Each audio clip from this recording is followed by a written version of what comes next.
IPA kelas 9 bab 1, Pertumbuhan dan Perkembangan. Pertumbuhan. Pertumbuhan adalah suatu proses yang dapat diukur dengan sistem ukur dan bisa dilihat dengan mata. Contoh dari pertumbuhan adalah tinggi badan, berat badan, dan volume badan. Perkembangan. Perkembangan adalah proses penambahan kemampuan seorang manusia dalam berbagai aspek. Contoh dari perkembangan adalah bayi waktu kecil belum bisa berbicara, namun ketika sudah berusia 4 tahun, anak tersebut sudah lancar berbicara. Siklus hidup manusia.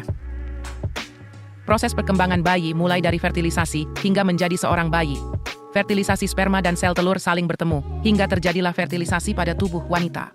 Zigot, sel berubah menjadi zigot. Mitosis zigot melakukan pembelahan sel terus-menerus. Zigot morula, yakni penambahan jumlah sel tanpa pertambahan massa sel. Fase blastula, yakni sel terus membelah hingga terbentuk rongga. Sel ini disebut blastosis. Fase gastrula. Janin atau fetus, setelah 8 minggu janin membentuk organ-organ tubuh. Bayi 1-2 tahun, bayi bertumbuh dan berkembang sangat pesat. Beratnya berkembang berkali-kali lipat. Kepala mereka berukuran 1/4 dari panjang tubuh mereka. Tubuh lainnya berkembang dan menyesuaikan seiring waktu. Saat sistem saraf dan ototnya berkembang, bayi mulai tengkurap, merangkak, dan berjalan. Mereka juga belajar berbicara dan mengikuti perintah sederhana. Anak umur 2 tahun kemampuan motorik dan koordinasi berkembang. Rasa ingin tahu yang sangat tinggi. Kemampuan mental sangat berkembang. Kemampuan berbahasa meningkat drastik. Remaja dan pubertas. Banyak perubahan pada tubuh, dalam segi fisik maupun mental. Remaja adalah fase perubahan dari anak-anak menuju dewasa. Pubertas dimulai sejak berusia 9 hingga 15 tahun. Pubertas ditandai perkembangan seksual berupa mulai aktifnya hormon-hormon reproduksi. Pada tahap ini, seorang remaja telah mampu melakukan reproduksi.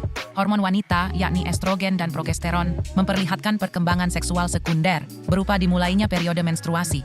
Hormon pria, yakni testosteron, memicu pertumbuhan seksual sekunder dan produksi sperma. Dewasa, mental, emosi, dan fisik mulai stabil. Sudah tidak mengalami pertambahan tinggi. Pertumbuhan seksual sekunder berhenti. Usia 30 tahun mengalami tanda-tanda penuaan, seperti tumbuhnya rambut putih dan berkurangnya massa otot. Usia pertengahan 40-50 tahun, wanita akan berhenti mengalami menstruasi, atau kerap disebut menopause. Sementara pada pria, produksi sperma akan berkurang. Tetapi dengan menerapkan pola hidup sehat, diharapkan pria dan wanita dewasa dapat tetap aktif di sepanjang hidup mereka.